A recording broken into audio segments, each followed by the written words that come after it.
Na última teleaula, a gente viu que uma das partes fundamentais nos processos de retificação de peças é o rebolo, e que existem várias formas e tipos de rebolo.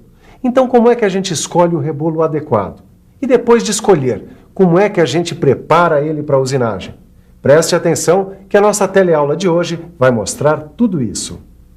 Na teleaula de hoje, você vai saber como fazer a leitura no rótulo do rebolo dos seus elementos principais. Vai ver ainda como se faz a preparação do rebolo e vai conhecer os procedimentos para se evitar acidentes com as máquinas retificadoras. E então, tá pronto para conhecer mais sobre o rebolo? Então vamos lá que a teleaula de hoje está só começando.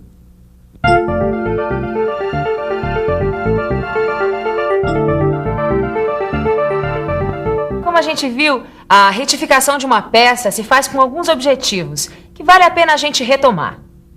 Depois de usinada na furadeira, no torno, na plaina ou na fresadora, a superfície da peça pode ficar com rugosidades ou com saliências, assim como durante um tratamento térmico, em que as peças podem ficar ligeiramente deformadas e com as superfícies endurecidas. A retificação não só permite um melhor acabamento às peças, como também proporciona exatidão em suas medidas.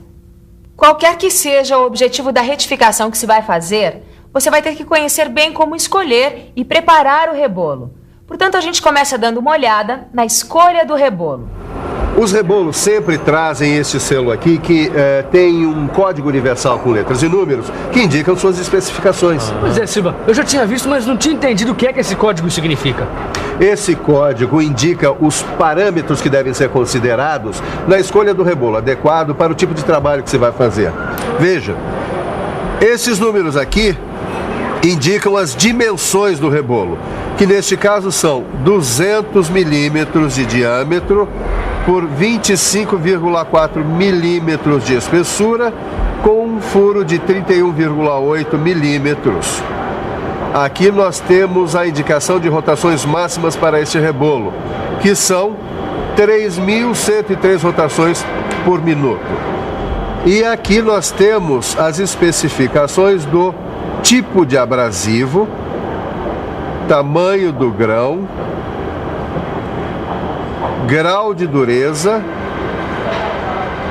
estrutura e tipo do aglomerante. Mas nós vamos ver isso mais de perto para vocês entenderem melhor. Vamos tomar como exemplo um outro rebolo.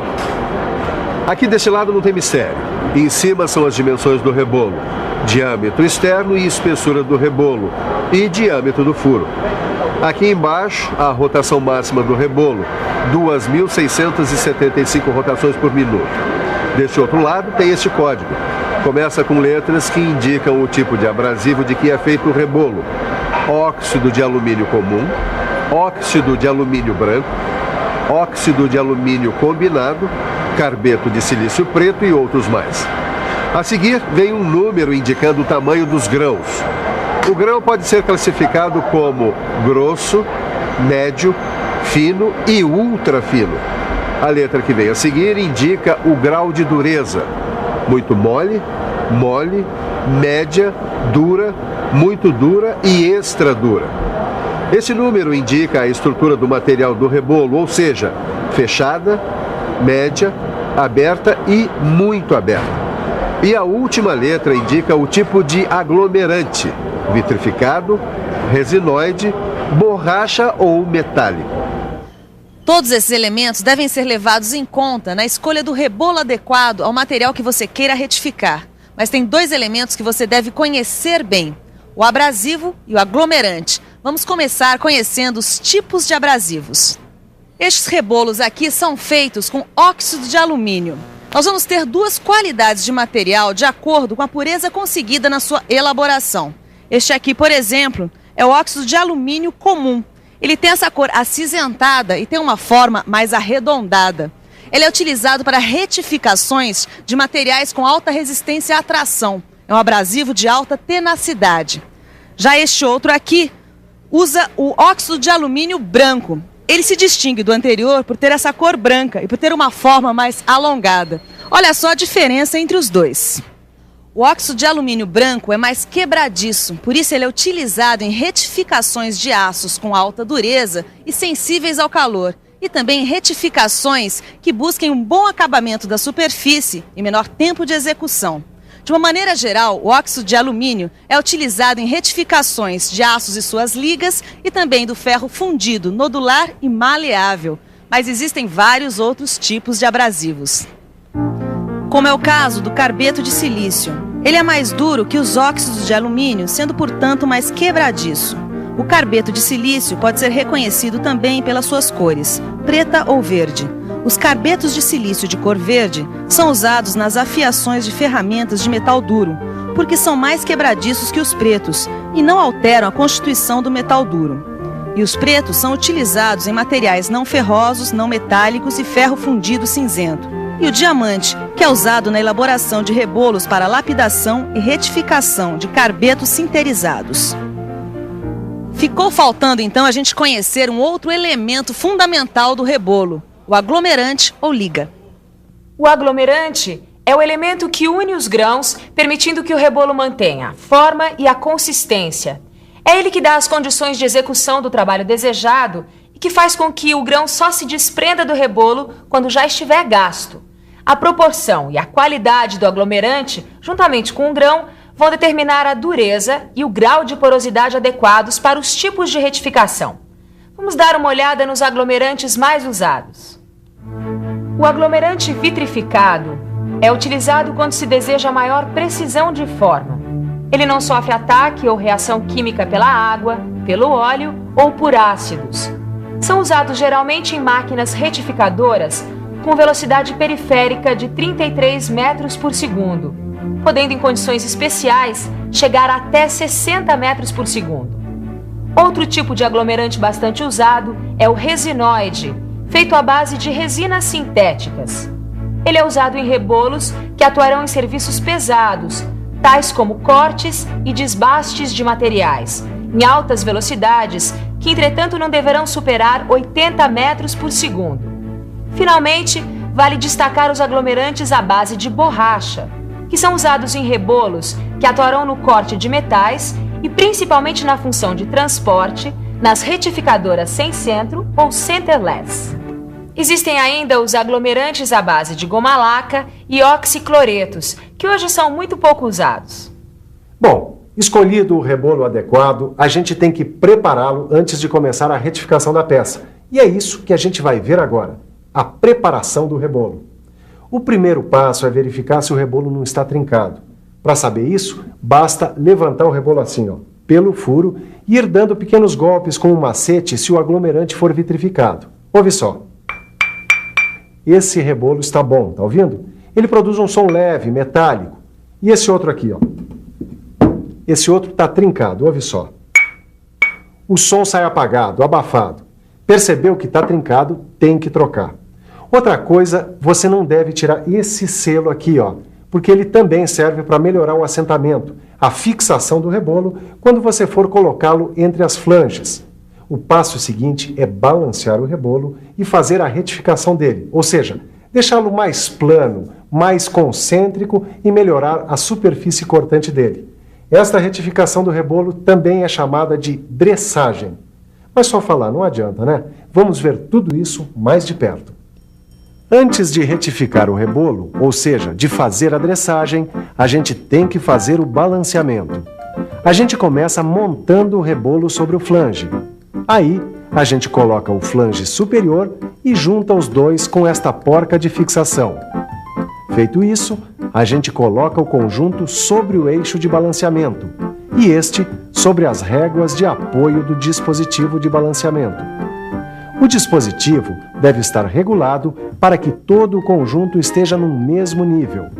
Aí é basicamente como balancear a roda de um carro. Os flanges têm estas ranhuras e nelas é possível colocar contrapesos. A gente coloca 3 contrapesos. Estes pesos podem ser movimentados dentro da ranhura. Se um lado do rebolo estiver mais pesado, ele vai girar. Movimentam-se os pesos até o rebolo ficar parado, em 3 posições diferentes, uma a 120 graus da outra.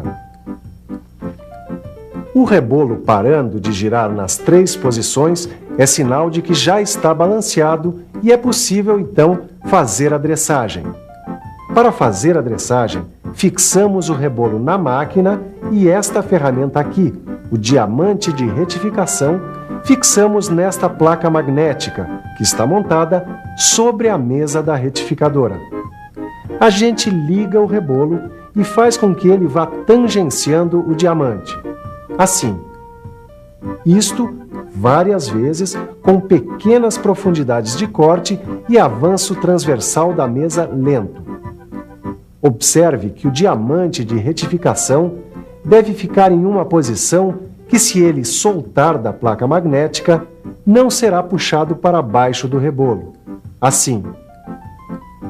Você ligando aqui vai produzir a saída de um fluido de corte para resfriar o rebolo e o diamante. Só que você não deve ligar o refrigerante antes de ligar o rebolo, porque você encharca o rebolo e aí compromete o balanceamento. Mas veja bem, depois da dressagem, é preciso fazer novamente o balanceamento do rebolo, para depois preparar a retificadora. Você deve prestar atenção num outro fator fundamental na preparação da retificadora: a velocidade de corte do rebolo e do movimento da mesa da máquina. A velocidade de corte do rebolo depende do tipo de aglomerante. Numa velocidade baixa, haverá desperdício do abrasivo e o trabalho vai render pouco. Uma velocidade muito alta pode provocar a quebra do rebolo. De um modo geral, para cada tipo de aglomerante você vai ter uma determinada velocidade indicada. O fabricante também dá as especificações. Isso tudo e mais outras informações sobre esse assunto você tem no seu livro de estudos. Dê uma boa olhada, hein? Bom, mãos à obra, Silva. Em que máquina eu começo? Peraí. Primeiro os mais velhos. Cadê a minha máquina, Silva? Rapazes, ficou faltando vocês aprenderem como proceder em caso de acidente e isso é fundamental, certo? Certo, claro. Pois então, vamos até ali. Vamos até ali.